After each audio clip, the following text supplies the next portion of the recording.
I will stare at this image numerous times. My eyelids will blink to quell the heat slowly rising, and then it will hit me. I'll think, we've been here before, haven't we? Like a program shown every festive season, our stories are open wounds haunting our children's children. They are comets set alight, burning embers through time. We have sat, swallowing our dignity.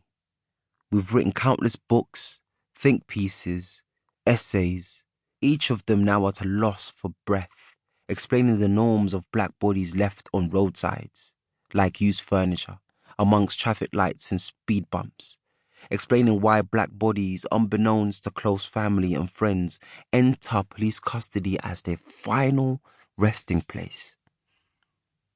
We have been here before. It's not a feeling. It's all of them. You know, an awful lot of them survived. I've been here before. If you think Britain is racist, why don't you go back to Africa? Mo ti gbọ́ yẹn rí. Irritating, awful, woke, weak. Been here before. I'll stare at this image, likened to Christ on a cross, Caravaggio in his chiaroscuro. All the tropes of this light, this dark and tall, all brawn and intimidation. Rescuing Andaro all over again, I wonder where the power lies. How an image speaks to 400 years of dehumanization. I'll hail him up. This black man and his friends, spiriting a white man away like firewood from a furnace of protesters that had waited to set him ablaze.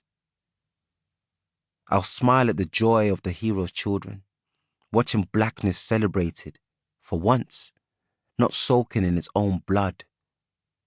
It will be a bittersweet moment.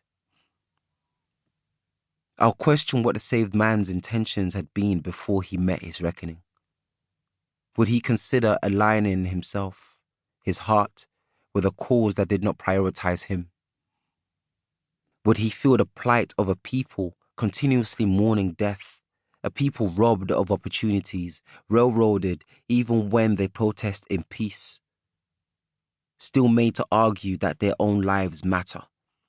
Or is there nothing for him but himself, his own? I'll know what I want to be true, but it won't mean anything.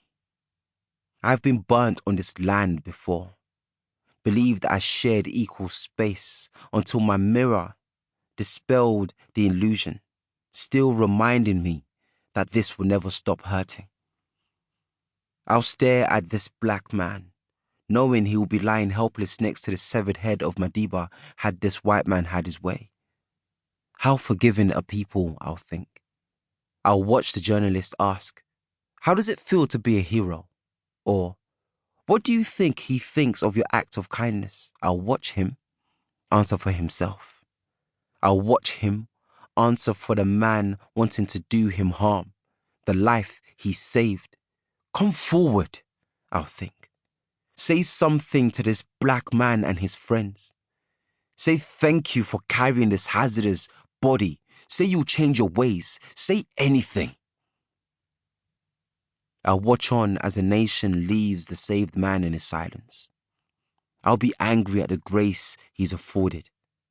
I want the hero to be spared the heavy lifting of white guilt. Let them do the work, I'll shout. Each person, each building, each organization, every white friend of a white friend, every family member of a family member. I'll think, if the saved man had been a black man who had then decided to be a silent black man, I wonder what they'd have written. I wonder how deep the dent would have been in this country's pride.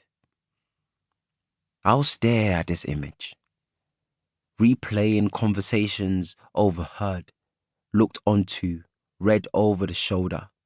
He learned the errors of his ways, some will say.